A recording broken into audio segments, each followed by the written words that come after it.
প্রশ্ন হলো, আমি আমার আম্মুকে ইসলামের দাওয়াত দেই কিন্তু তিনি কিছুই মানতে চান না, তবে আমার প্রচুর খারাপ লাগে আর আমাকে অনেক কথা বলে, তবে আমি মাঝে মধ্যে রাগ করি, অনেক কথা বলে ফেলি, এটার করণীয় কি?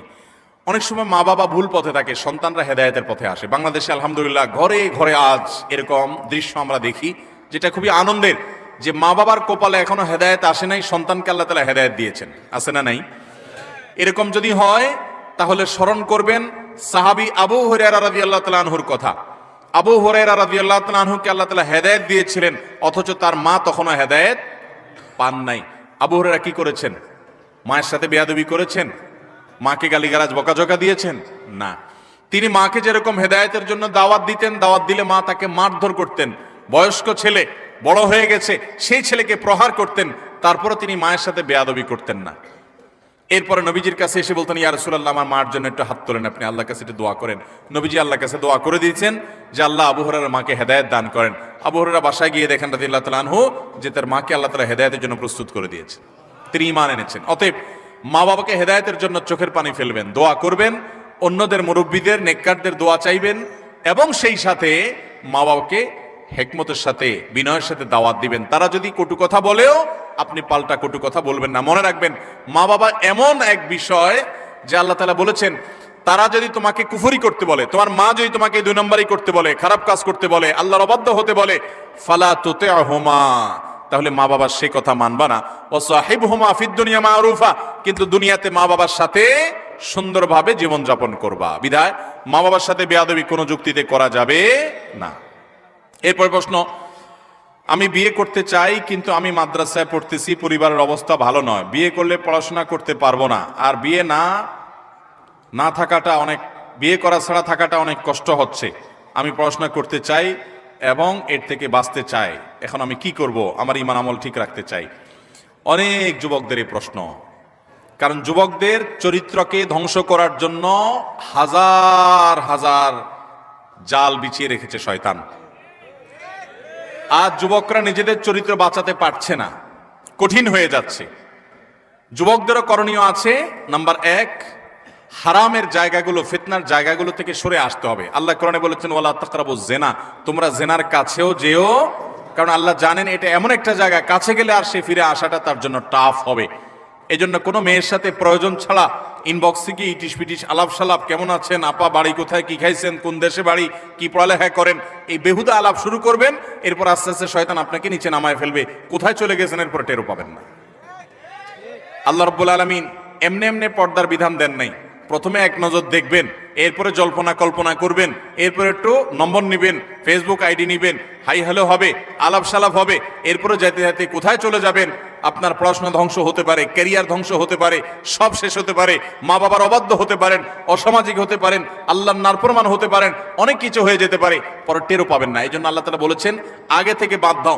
সেকুলার এবং ইসলাম এই দুইটা লাইফস্টাইলের মধ্যে পার্থক্য হলো, ইসলাম বলে আগে থেকে বাদ দাও, আর সেকুলার এই সিস্টেম বলে যে না, যার যা খুশি তা করো, যুবকরা যা খুশি তা দেখো, যা খুশি তা শুনো, সব আকাম কুকাম করো, আবার খবরদার কারোর উপরে চড়াও হইও না, নিজেকে নিয়ন্ত্রণ করো। How funny! এর চাইতে হাস্যকর আর কি হতে পারে? যুবকদের যৌবন নষ্ট হওয়ার জন্য যত ব্যবস্থা আছে সব রেখে দিবেন। বিজ্ঞাপন, চকলেটের, পুরা বোর্ডের মধ্যে 5% জায়গা চকলেটের ছবি আছে, আর বাকি 30, 40, 50, 60, 70% জায়গা ধরে একজন বিবস্ত্র নারী। অ্যাডভার্টাইজ কি নারীর শরীরের না চকলেটের? চকলেটের জন্য মাত্র 5% জায়গা বরাদ্দ হলো, ওটা কি চকলেটের বিজ্ঞাপন হলো? নারীকে অধিকার দেওয়ার নাম করে তাকে পণ্যে পরিণত করা হচ্ছে, পণ্যে পরিণত করা হচ্ছে। রিসিপশনে সুন্দরী কম বয়স্ক নারী, তাকে আবার নির্দিষ্ট ড্রেস কোড মেনে চলতে হবে, মানে খোলামেলা থাকতে হবে, সাফ কথা। এর মানে হলো ক্লায়েন্টরা তাকে দেখে আনন্দ পাবে, মজা নিবে, স্বাদ নিবে। একজন নারীর জন্য এটা সম্মানের না অপমানের? তাকে দেখে দেখে বাজে জল্পনা কল্পনা করবে। আপনি বলবেন না, জল্পনা কল্পনা সবাই করে না, সবাই আপনার মতো এরকম খারাপ না। ভাইরা আমার, এটা আমাদের সেকুলার বন্ধুদের খুব মজার একটা কথা। তারা এরকম খোলামেলা নারীর দিকে তাকায়, তাদের মনে কোনো বাজে চিন্তা আসে না। আল্লাহর জন্য যদি ফেরেশতা থাকে তো আমাদের সেকুলার ভাইরা আছে। ওনাদের ভিতরে কোনো কামনা বাসনা বলতে কিছু জাগ্রত হয় না। আপনাদের হয়? ভাইরা আমার, আল্লাহ সৃষ্টি করেছেন এভাবে।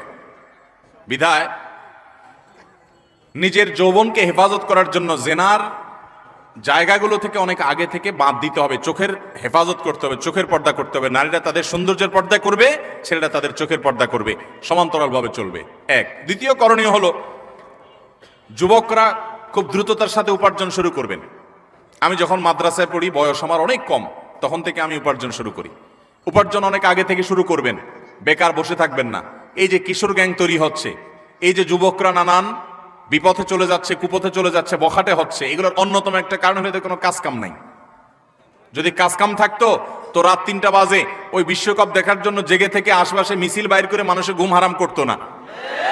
ওর সকাল 9টা বাজে ডিউটি থাকতো, ওরে টাকা দিয়া রশি দিয়া বেঁধেও কেউ বিশ্বকাপ খেলা দেখাতে পারতো না।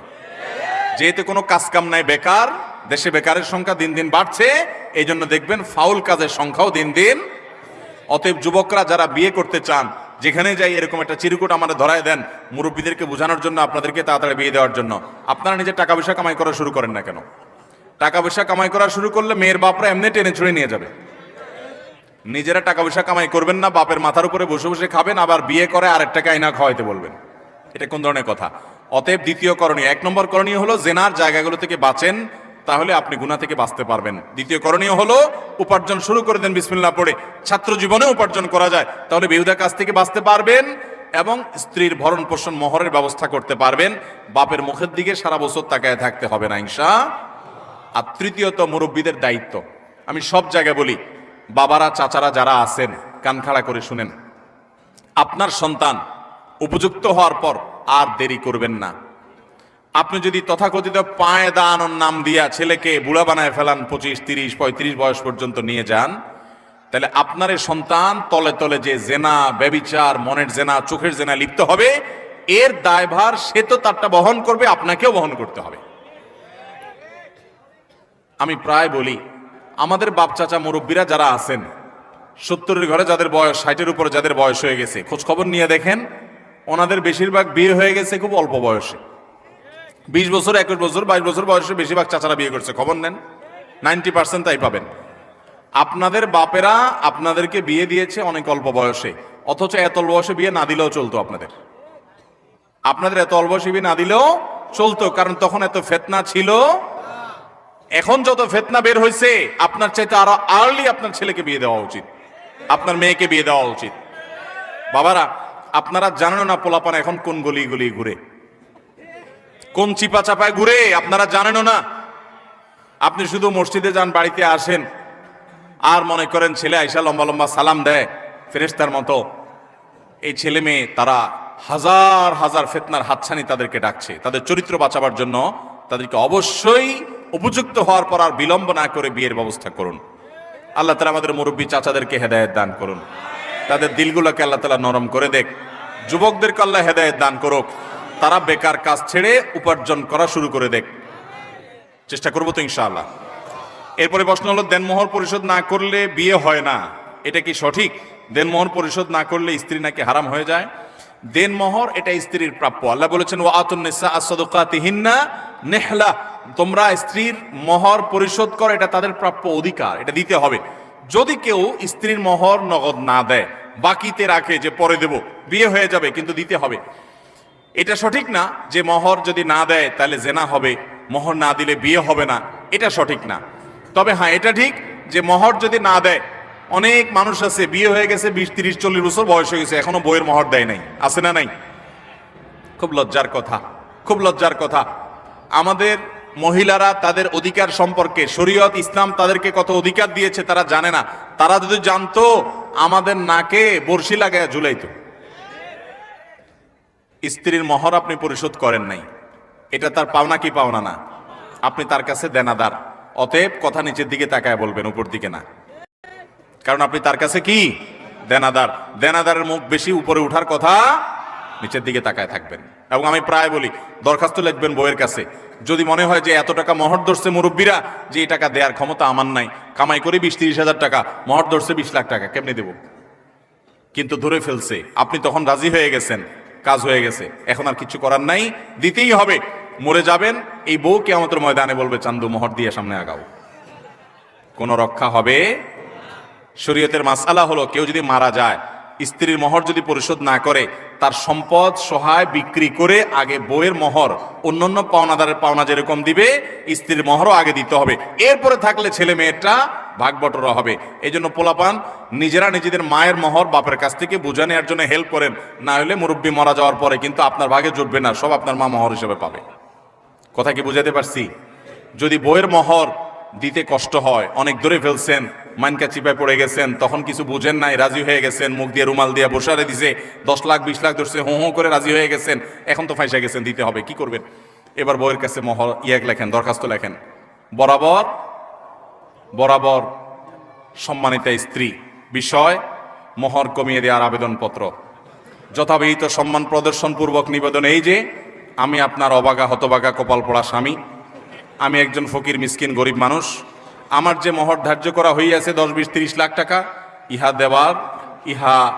দেওয়ার ক্ষমতা, পরিশোধ করার ক্ষমতা আমার নাই। অতএব জনাবার সমীপে নিবেদন এই যে, মোহরের টাকা কমাইয়া আমাকে বাধিত করবেন, বিনীত আপনার হতবাগা স্বামী। এভাবে দরখাস্ত লেখা বউয়ের কাছে মাপটাপ চায়া, যদি বউ আপনারে মাফ করে তো আল্লাহ বলেছেন ফাকুলু হানি আম্মারিয়া, তিনি যদি ছাড় দেন, ঠিক আছে যাও 50% ছাড় দিলাম, বাকিটা নিয়ে আসো, তাহলে ছাড় হবে। বইয়ের মোহর সব পরিশোধ করছেন, বিয়ে করছেন, মোহর পাই পাই করে পরিপূর্ণ পরিশোধ করছেন, যারা হাত তোলেন দেখি, মিথ্যা তো হাত তুলবেন না। এই যুবক বিয়েই তো করে নাই, পিচ্ছি হাত তুলে দাঁড়ায় আছে, দেখেন কয়টা হাত তুলছে, দেখছেন? নামান, তার মানে বাকিরা হাত মোহর দেন নাই বইয়ের। মোহর দিবেন তো ইনশাআল্লাহ? স্ত্রীর মোহর স্ত্রীকে দিয়ে দিবেন। আমার দেশে মেয়েরা সোজা সরল, মোহর দিতে গেলে স্ত্রী বলবে কি ব্যাপার, তুমি আমাকে মোহর দিচ্ছ কেন, সম্পর্ক কি শেষ নাকি? মহিলারা তো বুঝে না, অথচ মোহর তো বিয়ের শুরুতেই দেওয়ার কথা, ঠিক না বে ঠিক? আমাদের দেশে মোহর দেয় হলো তালাক হলে, মোহর দেয় কখন?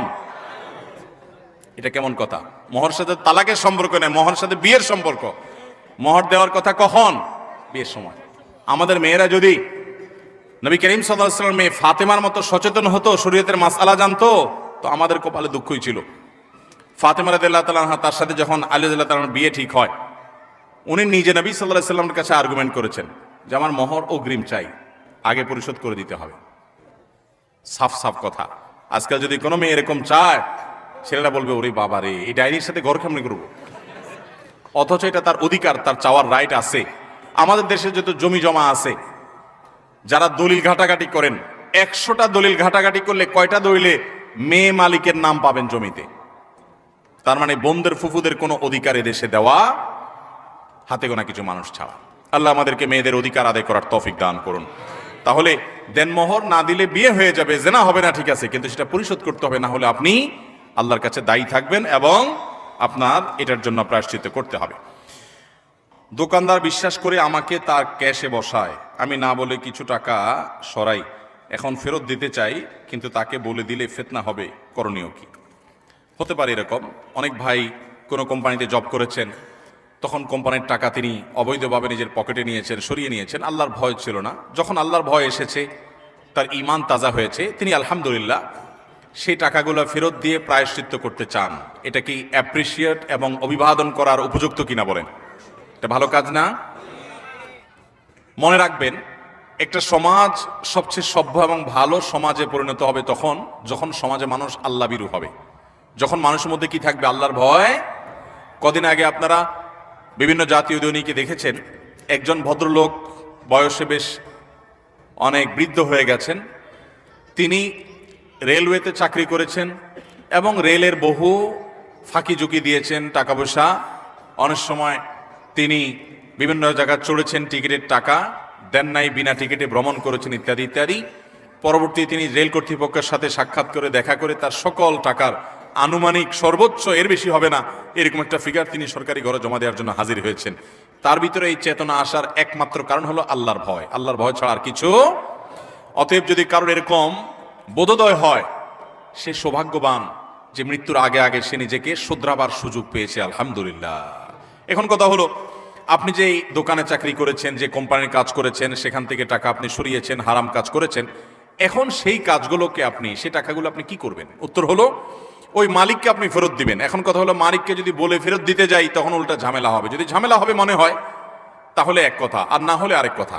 অনেক লোক আছে তাকে এটা বলে দিলে সে বরং আরো খুশি হবে, বরং সে আপনার থেকে হয়তো নিবেও না, ঠিক আছে তোমার ভিতরে বোধোদয় আসছে, আমি তোমাকে মাফ করলাম। আর যদি বলে দিলে আপনার ইতস্তত বোধ হয়, তাহলে আপনি বলে দেওয়ার দরকার নাই। যে কোনোভাবে তার অ্যাকাউন্টে টাকাটা পাঠিয়ে দেন, তার বিকাশ নম্বরে টাকাটা ঢুকায় দেন, এটা খামে করে দিয়ে বলেন এটা আপনার পাওনা টাকা, কিসের টাকা এত কথা জিজ্ঞেস করেন না, এটা আপনি পাবেন, বাস রেখে দেন। বিভিন্নভাবে তার অ্যাকাউন্টে যে কোনোভাবে টাকাটা ঢুকাই দিলে আপনি দায়মুক্ত হবেন। আর যদি ওই লোককে খুঁজে পাওয়া না যায়, তাহলে তার পক্ষ থেকে দান করে দিবেন। আমি 2004-05 সনের দিকে ঢাকার এক মসজিদে আমি যখন নামাজ পড়াই, এক ভদ্রলোক সরকারি বড় একজন কর্মকর্তা ছিলেন।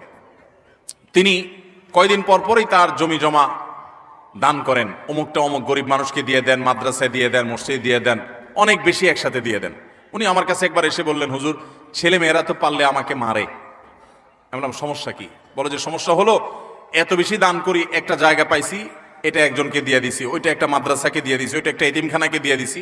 এগুলো দেখে আমার সন্তানরা বলে মানুষ তো দান করে, তাই বলে গোটা জমি ধরে এইভাবে এইভাবে দেয়, তাহলে তো আমরা রাস্তা বিক্রি হয়ে যাবো কয়দিন পরে। তাই আমি বললাম ছেলেরা তো ঠিকই বলছে, আপনাকে এত বেশি দান করতে কে বলছে? দানের তো একটা সীমা আছে। নবী করিম সাল্লাল্লাহু আলাইহি সাল্লাম বলেছেন, তুমি এত বেশি দান করে থুয়ে যাও না যে সব দান করে থুয়ে গেলা আর তোমার সন্তানরা পরে মানুষের কাছে হাত পাতলো, তাদের জন্য কিছু রেখে যাওয়া এটা নবী সাল্লাল্লাহু আলাইহি সাল্লামের আদর্শ। আপনি দানও করেন, তাদের জন্য কিছু রেখে যান, এটা তো ঠিক। তখন ভদ্রলোক আমাকে বলল, হুজুর আপনিও আমার দুঃখটা বুঝলেন না। বললাম বলেন না, দুঃখ কি আপনার? বলে দুঃখ হলো ভাই, সরকারি চাকরি করেছি, অল্প কিছু বেতন পাইছি, এই বেতনের টাকায় সংসার এবং ছেলে মেয়েদের পড়ালেখার খরচ চালাইতেই কষ্ট হইতো। আমার যত জমি জমা আছে, যত অ্যাসেট আছে, এর বেশিরভাগই হলো 2 নম্বর টাকা। এখন ছেলেদেরকে তো আর এটা বলতে পারি না, মেয়েদেরকে তো এটা বলতে পারি না, সব চুরি ডাকাতির টাকা, সব টিন চুরি গম চুরির টাকা, ত্রাণের টাকা চুরির টাকা, এটা টাকা সেটা টাকা, এগুলো করে করে আমি এগুলো করছি। এখন যখন আমার মধ্যে এই বোধ জাগ্রত হয়েছে যে এটা আমার জন্য হারাম এবং আল্লাহর কাছে আমার এর জন্য জবাবদিহি করতে হবে, সেজন্য আমি প্রায়শ্চিত্ত করতে চাই। মালিক খুঁজে খুঁজে এখন আর দেওয়া সম্ভব না, কোথায় চাকরি করছি, কার কাছ থেকে ঘুষ খাইছি, কার কোথায় খুঁজে পাবো, এই জন্য এখন দিয়ে দিয়ে আমি মুক্ত হতে চাচ্ছি, কিন্তু সন্তানরা রাজি না। ভাইরা আমার, মৃত্যুর আগে আগে প্রতিটা হারাম টাকা হয় মালিককে, আর মালিককে দেওয়া সম্ভব না হলে, খুঁজে পাওয়া না গেলে গরিব দুঃখীকে দান করবেন, ওই মালিককে সওয়াবের নিয়তে নিজে সওয়াবের নিয়ত করা ছাড়া, তাহলে ইনশাআল্লাহ দায়মুক্ত হতে পারবেন। অতএব মালিককে যদি না পান বা দেওয়া না যায় একান্ত, তাহলে অন্য কোনো গরিব দুঃখীকে দান করবেন, ওই মালিকের তরফ থেকে তাকে সওয়াব দেওয়ার উদ্দেশ্যে। ইনশাআল্লাহ আল্লাহ তাআলা আপনাকে দায়মুক্ত করবেন। এরপরে প্রশ্ন হলো, মুসলমান কি কাজ করলে কাফের হয়ে যায়? মুসলমান সে যদি ইসলামের কোনো বিষয়কে অস্বীকার করে, আল্লাহর কোনো বিধানকে নিয়ে তাচ্ছিল্য করে, ব্যঙ্গ করে, তখন সে কি হয়? কাফের হয়ে যায়। তখন সে ইসলাম থেকে খারিজ হয়ে যায়। আল্লাহর কোনো একটা বিধান আছে, সে বলে না এটা আমার কাছে যৌক্তিক মনে হয় না। আল্লাহর বলে অনেক কোনো নির্দেশ দিয়েছে, সেটা নিয়ে তাচ্ছিল্য করে। অনেক সময় দেখবেন যুবকরা নিজের কোনো এক বন্ধু দাড়ি রেখেছে, আপনি দাড়ি রাখেন নাই, আপনি দাড়ি না রাখার কারণে আপনি গুনাহগার হবেন, কাফের হবেন না। কিন্তু কেউ দাড়ি রেখেছে, তার দাড়িকে অপমান করে, অপদস্থ করে, তাচ্ছিল্য করে কোনো কথা বললেন, সাথে সাথে কি হবে? ঈমান চলে। এটা খুব ডেঞ্জারাস একটা বিষয়। কেউ যদি মনে করে আল্লাহর বিধান এখন আর অচল, এখন অন্যটা সচল, তাহলে সে ইসলাম থেকে খারিজ হয়ে যাবে। ঈমান ভঙ্গের অনেকগুলো গুরুত্বপূর্ণ দিক আছে। আল্লাহর ইবাদত করতে হয়, সিজদা আল্লাহকে করতে হয়। কেউ গিয়ে কোনো মাজারে, কোনো পীরকে সিজদা করছে, সেও ইসলাম থেকে খারিজ হয়ে যাবে, মুশরিক হয়ে যাবে। বিদা ভাইরা আমার, এই সমস্ত বিষয়গুলো ঈমান থেকে মানুষকে খারিজ করে দেয়। এরপরে প্রশ্ন হলো, আমি একটি মেয়ের পর্দা আর ঈমান দেখে ভালোবেসেছিলাম, কিন্তু আমার পরিবার তার দারিদ্রতার কারণে মানছে না। আমি যার সঙ্গে থাকবো সারা জীবন, তার কি ঈমান থাকা প্রয়োজন নাই, পর্দা থাকা প্রয়োজন নাই, নাকি তার সম্পদ থাকা প্রয়োজন? ভাইরা, সুন্দর প্রশ্ন।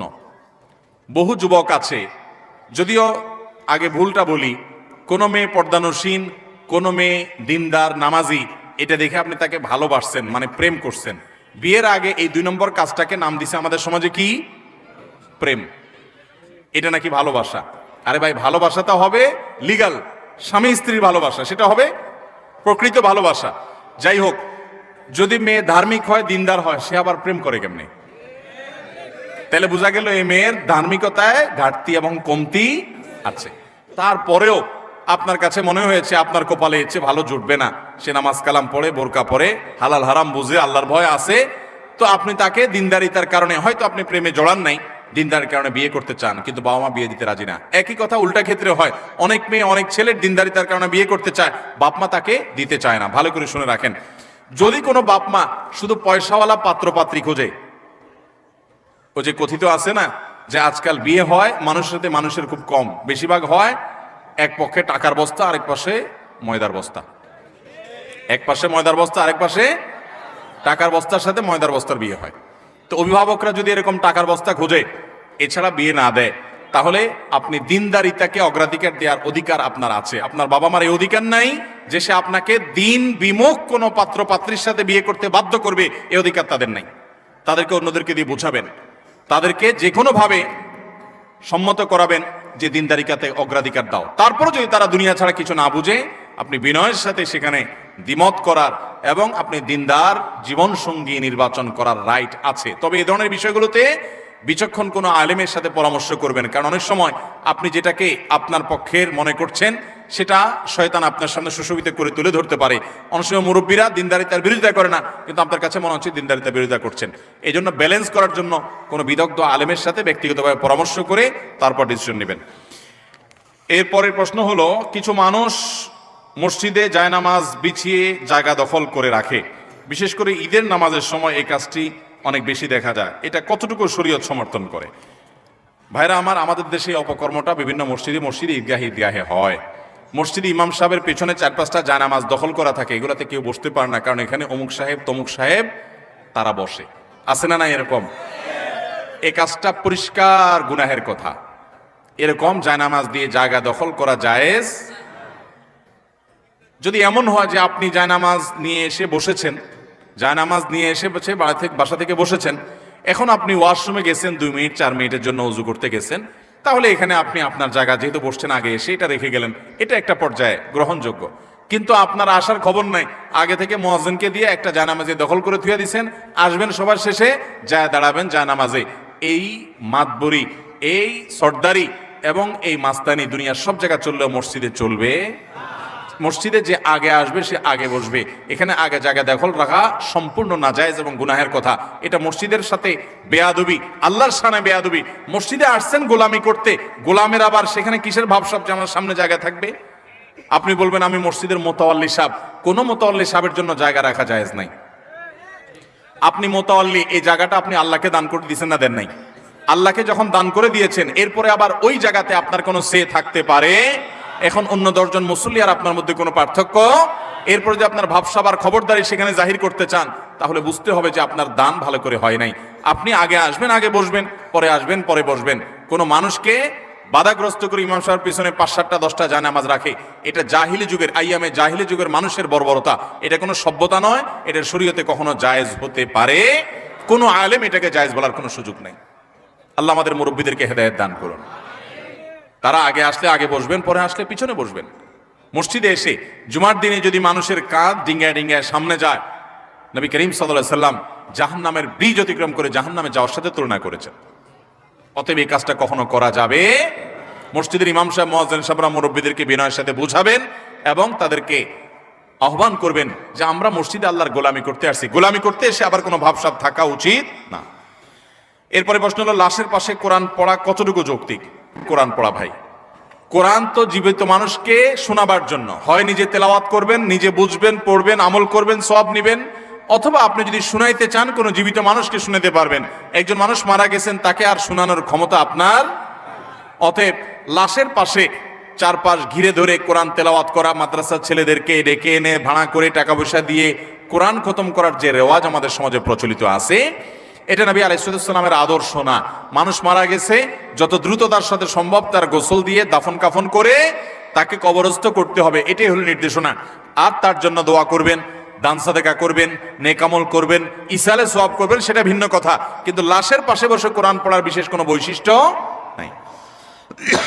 এরপরে প্রশ্ন হলো, আমি একজন মুসলিম ছেলে, আমার একটি প্রশ্ন ছিল, জন্মের পর আমার নাম রাখা হয়েছে হিন্দুদের নাম অনুসারে। এখন আমি যদি আমার নাম পরিবর্তন করে সুন্দর একটি ইসলামিক অর্থবহ নাম রেখে আকিকা দেই, তাহলে কি কিয়ামতের দিন আমাকে এই নাম ধরে ডাকা হবে নাকি আগের নাম ধরে ডাকা হবে? কারণ শুনেছি কিয়ামতের দিন আল্লাহ তাআলা সুন্দর অর্থবহ নামের উসিলা মানুষকে জান্নাত দান করবেন। দেখুন, যদি কারোর নামের মধ্যে শিরকপূর্ণ কিছু থাকে, শিরকপূর্ণ, তাহলে সে নাম পরিবর্তন করা আবশ্যক। বাপ থাকলে বাপে করবেন, না নিজে নিজে করবেন।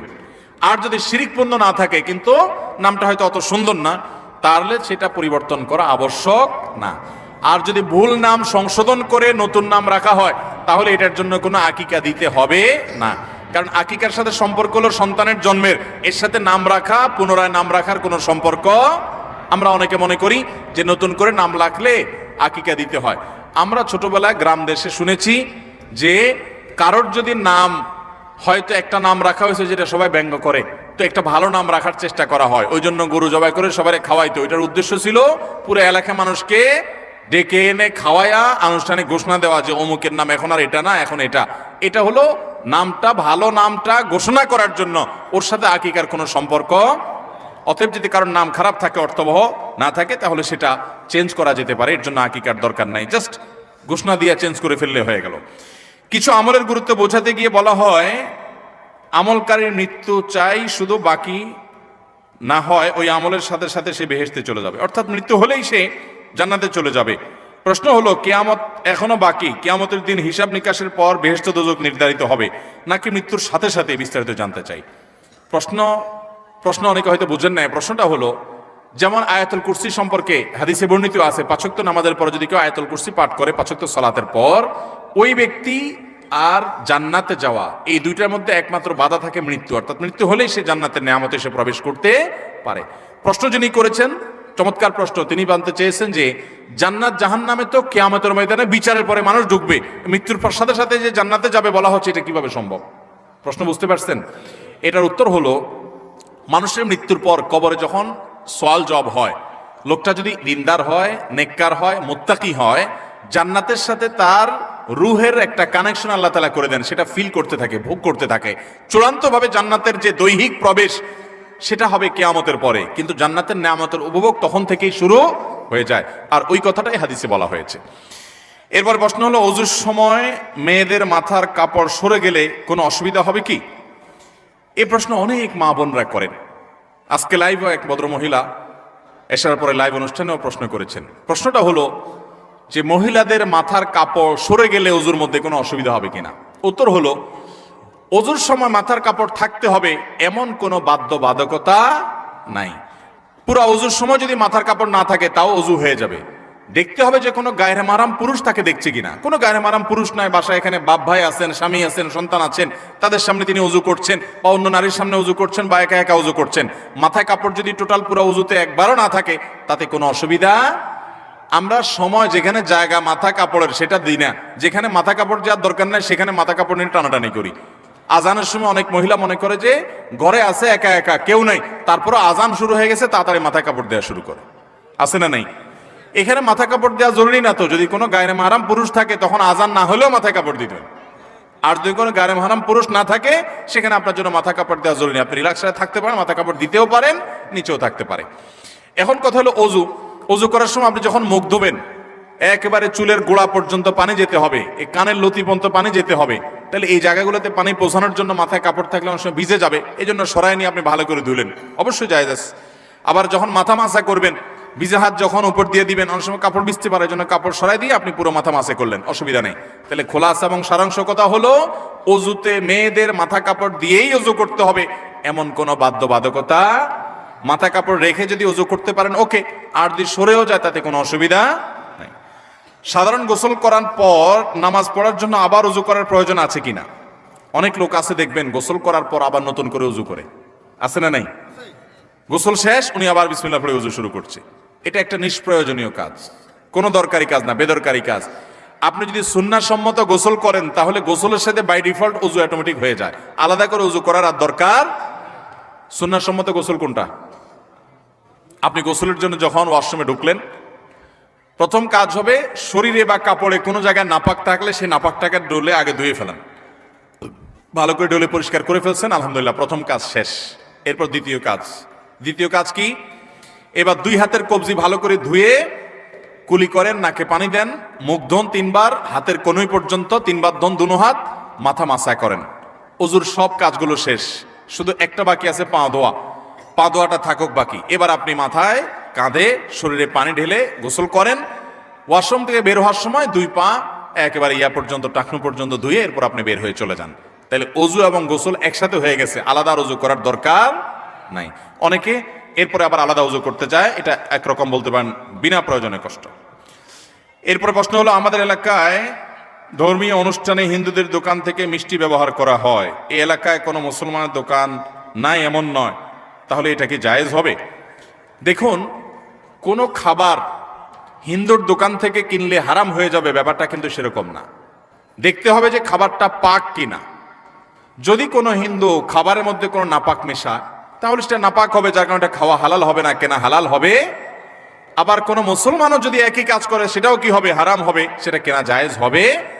তবে এটা ঠিক যে আপনি সন্দেহপূর্ণ মনে হলে সেটা অ্যাভয়েড করে, যেটা সন্দেহপূর্ণ নয় সেটাকে অগ্রাধিকার দিবেন। কথা বুঝেন নাই? যদি মনে হয় যে এখানে সন্দেহ আছে হারাম মেশানোর, নাপাক মেশানোর, তাহলে সেটা অ্যাভয়েড করবেন। বাট এটা জরুরি না। হিন্দুদের সাথে কেনা বেচা করা জায়েজ আছে না নাই? খ্রিস্টানদের সাথে কেনা বেচা করা জায়েজ আছে না নাই? সাহাবা ইকরাম করেছেন, নবী সাল্লাল্লাহু আলাইহি ওয়াসাল্লাম করেছেন। তাদের সাথে সাধারণ সকল লেনদেন করা ইসলামে জায়েজ আছে। এরপর প্রশ্ন হলো, আপনি সৌদি আরব থেকে দেশে চলে আসার কারণ কি ছিল? এটা কোনো প্রশ্ন হলো? ভাই, সৌদি আরবে আমি 10 বছর ইসলামিক অ্যাফেয়ার্স মন্ত্রণালয়ের অধীনে সেখানকার ইসলামিক সেন্টারে, দাম্মামের পশ্চিম দাম্মাম ইসলামিক সেন্টারে আমি বাংলা ভাষায় মানুষকে দাওয়াতের কাজ, ইসলাম প্রচারের কাজ, দোবাসীর কাজ, এটা আমি করতাম আলহামদুলিল্লাহ 10 বছর। ডক্টর খন্দকার আব্দুল্লাহ জাহাঙ্গীর রহমাউল্লাহর সাথে যখন দুবাইতে সাক্ষাৎ হয় পিস টিভির প্রোগ্রাম রেকর্ডিংয়ে, তখন আমি তার সাথে পরামর্শ করি যে 10 বছর তো হয়ে গেল, এখন আমার কি করা উচিত? তিনি বললেন, আপনার দেশে ফিরে যাওয়া উচিত। এরকমটি তিনি আমাকে আভাস দিলেন এবং বললেন যে আমি নিজেও সৌদি আরবের রিয়াদে আল ইমাম ইউনিভার্সিটিতে সর্বোচ্চ ডিগ্রি পিএইচডি আমি সেখান থেকে অর্জন করি এবং বর্তমান সৌদি বাদশার হাতে, তখনকার তিনি রিয়াদের প্রিন্স কিং ছিলেন, রিয়াদের গভর্নর ছিলেন, তার হাতে তিনি বললেন যে আমি গোল্ড মেডেল পাই, সর্বোচ্চ সম্মাননা পাই, সর্বোচ্চ ছাত্রের শিক্ষার্থীর, যোগ্য শিক্ষার্থীর সার্টিফিকেট পাই, কিন্তু এরপরেও আমি আমার মাতৃভূমিতে ফিরে এসেছি এখানকার মানুষের মাঝে দাওয়াতি কাজ, সামাজিক কাজ, সেবামূলক কাজ করবার জন্য। তখন আমি স্যারের এই কথা থেকে বুঝলাম যে উনিও আমাকে উৎসাহ দিচ্ছেন দেশে ফিরে আসার জন্য। তখন আমরা সিদ্ধান্ত নিয়ে পারিবারিকভাবে চলে আসা পরিকল্পনা করি। আলহামদুলিল্লাহ আমাদের সহকর্মীরা অনেকে এখনো আছেন, অনেকে আরও থাকবেন, সেখানে লাক্সারিয়াস লাইফ লিড করার সুযোগ আছে।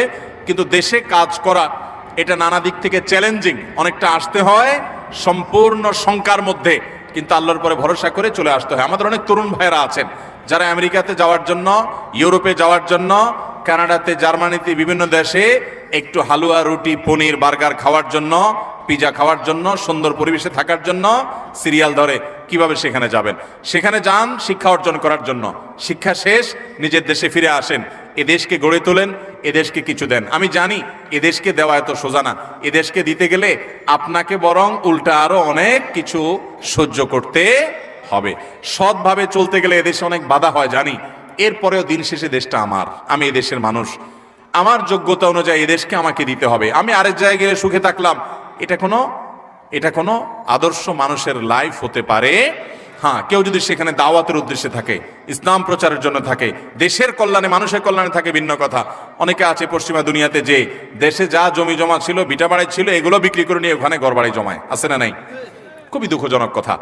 অমুসলিম প্রধান এলাকা বিশেষ করে যদি আপনি বসবাস করেন, আপনি নিশ্চিত থাকতে পারেন আপনি কষ্টে মষ্টে ইসলামের উপরে থাকলেও আপনার জেনারেশন ইসলামের উপরে থাকবে না, তারা বেঈমান হয়ে যাবে। কারণ অমুসলিমদের প্রভাবে, ভিন্ন ধর্মের মানুষের প্রভাবে তারা প্রভাবিত হবে।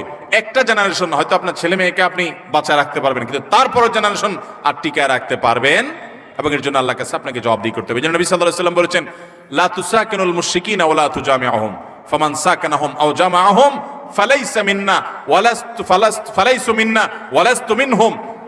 নবী সাল্লাল্লাহু আলাইহি ওয়াসাল্লাম বলেছেন, কেউ যদি অমুসলিমদের মাঝে গিয়ে বসবাস করে একটু সুখে জীবনযাপন করার জন্য, শুধু দিনই কোনো মাকসাদ নাই, তাহলে সে আমার উম্মত না, নবী সাল্লাল্লাহু আলাইহি ওয়াসাল্লাম বলেছেন। বিধায় আমরা আমাদের তরুণ ভাইদেরকে বলবো, আসুন নিজ নিজ জায়গা থেকে দেশ গড়ি, নিজেকে গড়ি, দেশকে, দেশের মানুষকে, প্রিয়জনকে, আত্মীয় স্বজনকে ভালো করার জন্য, উন্নত করার জন্য সুন্দর পথে আহ্বান করি, নিজেকে নিয়োজিত করি। নিজের সুখের চিন্তা করে বাইরে চলে যাওয়া এটা স্বার্থপরতা ছাড়া আর কিছুই নয়।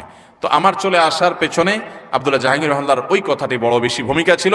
স্যার বলেছেন, আমি রিয়াদে অনেক ভালো অবস্থানে থাকার সুযোগ আমার ছিল, কিন্তু আমি নানান আশঙ্কা মাথায় নিয়ে দেশে ফিরে এসেছি। আলহামদুলিল্লাহ আল্লাহ তাআলা তাকে অনেক কাজ করার তৌফিক দিয়েছেন। তিনি ইসলামী বিশ্ববিদ্যালয়ে কুষ্টিয়ার প্রফেসরি করেছেন, অনেক বই পুস্তক লিখেছেন, চলে গেছেন দুনিয়া থেকে, কয়েক বছর হয়ে গেছে। আজও পর্যন্ত বাংলাদেশে তিনি মানুষের অন্তরে অন্তরে বেঁচে আছেন। আল্লাহ রাব্বুল আলামিন স্যার রাহমাহুল্লাহর মতো উন্নত আখলাক আমাদেরকে সবাইকে দান করুন। ভাইরা আমার, আমরা আর দীর্ঘায়িত করতে চাই না, কারণ রাত কম হয়নি, আমাদেরকে আবার ফজর নামাজ পড়তে হবে। আমরা এই দীর্ঘ সময় অনেকগুলো কথা শুনেছি। আল্লাহ রাব্বুল আলামিন যা শুনেছি, যা জেনেছি, সেগুলোর যে আমাদের সবাইকে আমল করার তৌফিক দান করুন। শেষ হয় নাই, বসেন বসেন, কয়েক মিনিট একটু বসেন।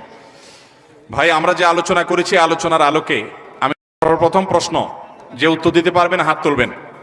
আমি আজকে 10টা অপরাধের কথা বলেছি, যে অপরাধগুলোর শাস্তি আল্লাহ তাআলা দুনিয়াতে নগদ দিবেন। শুধুমাত্র অপরাধগুলো একটা একটা করে বলে দিতে হবে, লিস্টটা বলে দিতে পারবে 10টা। ওই ভাই আগে হাত তুলছে, দাঁড়ান, বলেন। মা বাবার অবাধ্য হওয়া, অসম্মান করা 1, কারোর প্রতি জুলুম অবিচার করা 2, আত্মীয়তার সম্পর্ক ছিন্ন করা 3, মিথ্যা কথা 4, আমানতের খেয়ানত করা 5। এটা তো জুলুমের মধ্যে চলে গেল। হ্যাঁ, কোন মানুষকে অপমান করা 6। কি করা? লোক দেখানো ইবাদত করা, মানুষের কাছে বাবা পাওয়ার ধান্দায় ভালো কাজ করা 6। নেয়ামতের নাশুকরি করা 7। কেনা বাচায় মিথ্যা প্রতারণার আশ্রয় নেওয়া, মানুষকে ঠকানো, ওইটা 9 গেছে। 10 নম্বর হলো কুফরি করা এবং বিভিন্ন পাপাচারে লিপ্ত হওয়া। মাশাআল্লাহ মাশাআল্লাহ, 10টা মুখস্থ করে ফেলছেন আপনি এই বসায়। আর কার কার মুখস্থ আছে বলেন? সবার মুখস্থ? আচ্ছা, আপনি আসেন। হ্যাঁ, ওই যে ভলান্টিয়ার ভাই, বলেন, আপনি বলেন। মা বাবার অবাধ্য আচরণ করা, অন্যের প্রতি জুলুম করা, আত্মীয়তার সম্পর্ক ছিন্ন করা, কথায় কথা মিথ্যা বলা, আমানতের খেয়ানত করা 5, মানুষকে অপমান করা 6, লোক দেখানো ইবাদত 7, কেনা বেচা কাস্টমারের সাথে মিথ্যা বলা, প্রতারণা করা, ফাঁকি ঝুঁকি দেওয়া 8। না, এটা শেষ নম্বর, তার আগে আরেকটা আছে তো। নকল করিয়েন না। নেয়ামতের নাশুকরি করা আর আল্লাহর কুফরি এবং গুনাহ। দুজন আসেন, পুরস্কার নিয়ে যান। মাশাআল্লাহ মাশাআল্লাহ বলেন। মাশাআল্লাহ মাশাআল্লাহ। এই 2 ভাইকে আমরা 2টা পুরস্কার দিতে চাই। এখানে থাকো, এখানে থাকো, অসুবিধা নেই, দিয়ে দেন এখান থেকে। আপনাকে দিলাম ডক্টর খন্দকার আব্দুল্লাহ জাহাঙ্গীর রহমতুল্লাহ একটা জীবনী। আর কই ওই ভাই কই? ওনাকে দিয়ে দেন গুনাহ মাফের উপায়, একটা চমৎকার বই। মাশাআল্লাহ মাশাআল্লাহ। এরা খুব মনোযোগ সহকারে শুনছে, বোঝা গেছে। আল্লাহ তাআলা আমাদের এই ভাইগুলোকে যা শুনেছে সে অনুযায়ী আমল করার তৌফিক দান করুন। আমাদের সবাইকে আল্লাহ তাআলা আমলের তৌফিক দান করুন, বলুন আমিন। সবাই আমল করবো তো ইনশাআল্লাহ? ভাইরা আমার, আমরা আত্মীয়তার সম্পর্ক ছিন্ন করা, এটার ভয়াবহতা সম্পর্কে বলতে গিয়ে কয়েকটা হাদিস বলেছি। যে কোনো একটা হাদিস যে বলতে পারবে সে হাত তোলেন। ও যে চশমাওয়ালা ভাই, হ্যাঁ, আপনি মাদ্রাসার ছাত্র? দুঃখিত। ও 900 হলে ঠিক আছে, চলবে। কি করেন আপনি, পেশা কি? কিসে চাকরি করেন? কোম্পানিতে। চলে আসেন। কি নাম আপনার? চলে আসেন। মাশাআল্লাহ মাশাআল্লাহ। 900 মাদ্রাসার ছাত্র মানে জেনারেল শিক্ষিত মানুষ। জেনারেল শিক্ষিত মানুষ হাদিস বলে দিয়েছে। এই হাদিস কি আগে থেকে মুখস্থ ছিল আপনার? না, তাহলে তো পুরস্কার দেওয়া উচিত না। আচ্ছা, আসেন আসেন আসেন। না, দেবো ইনশাআল্লাহ। আমার লেখা একটা দোয়ার বই আপনাকে হাদিয়া দিয়ে দেন এটা। আচ্ছা, মাশাআল্লাহ। জি ভাই, এরপরে আসেন। ভাই আওয়াজ করেন না, একটু হেল্প করেন আমাকে, একটু বসেন। এরপরে মা বাবার বাধ্যগত থাকার ব্যাপারে অনেকগুলো হাদিস আমি বলেছি। যে কোনো একটা হাদিস যে বলতে পারবে, এই মজলিস থেকে শিখছে, আগে থেকে জানতো এরকম না, হাত তোলেন। হ্যাঁ, দাঁড়ান, এই যে যুবক ভাই।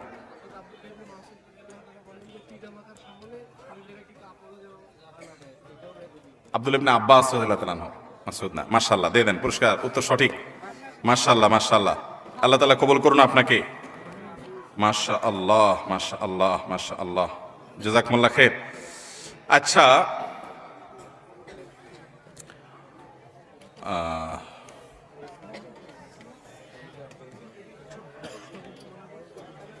কোনটা? আচ্ছা, দিচ্ছি আমি। ভাইরা আমার, এরপরের প্রশ্ন, সবাই রেডি তো নাকি? সবাই প্রস্তুত? কোন নবীর উম্মতকে কোন নবীর উম্মতকে ওজনে ব্যবসায় ফাঁকি দেওয়ার কারণে আল্লাহর পক্ষ থেকে গণ আযাব আসছে? ওই মাছ কালা ভাই আগে তুলছে।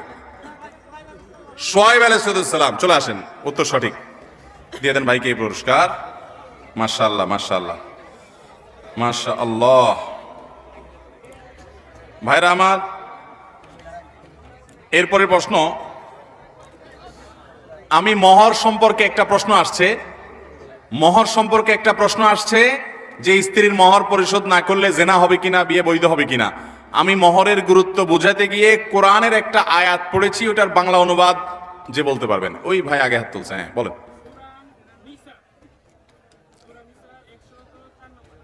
আয়াত বলেন, আয়াত বাংলা বললেই হবে।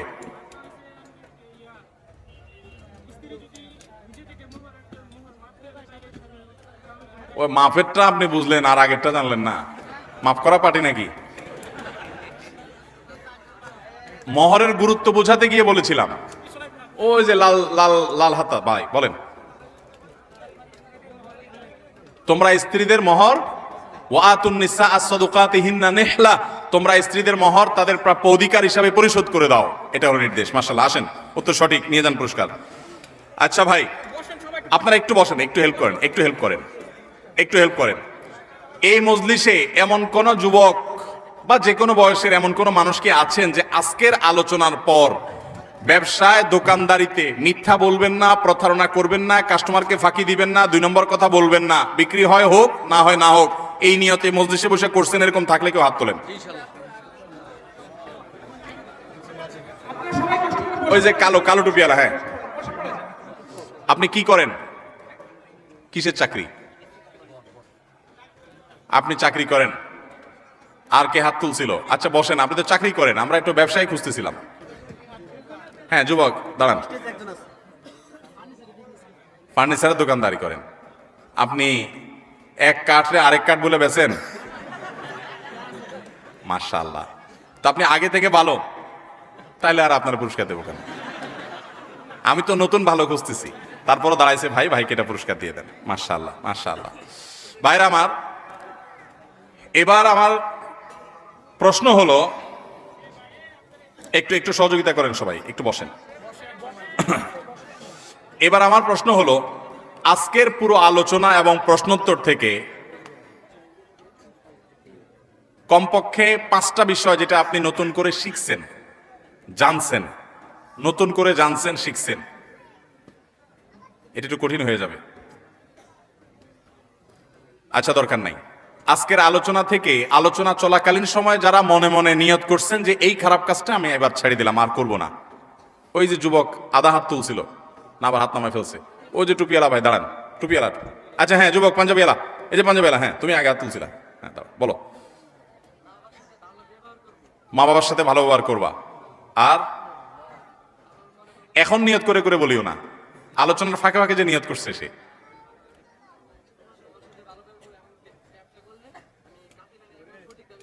কি করো তুমি? কিসের ব্যবসা করো? কাঁচামালের। মাশাআল্লাহ, সৎ ব্যবসা করবা, তাতে তো টাকা পয়সা বেশি এটা হবে না, গাড়ি বাড়ি হাঁকানো যাবে না। তারপর নিয়ত করেছো, আল্লাহ তাআলা তৌফিক দান করুক। চলে আসো। আপনাদের সবাইকে পুরস্কার দেওয়া উচিত, কিন্তু আমি গরিব মানুষ, এতে পুরস্কার কোত্থেকে দেব? প্রত্যেকটা মাহফিলে আমরা চেষ্টা করি কিছু কিছু পুরস্কার দেওয়ার জন্য। এই যুবক ভাই সৎ ব্যবসা করবেন, পুরস্কার, আমার পুরস্কার রাত কয় পয়সার দাম আছে ভাই, আরশ আজিমের মালিক আপনাকে পুরস্কার দিবে ইনশাআল্লাহ। আমরা সবাই সৎ জীবন যাপন করবো তো ইনশাআল্লাহ। আল্লাহ তাআলা আমাদের সবাইকে সততার সাথে জীবন যাপন করার তৌফিক দান করুক। আমরা আজকে যা শুনলাম, জানলাম, বুঝলাম, সে অনুযায়ী আল্লাহ তাআলা আমল করার তৌফিক দান করুক।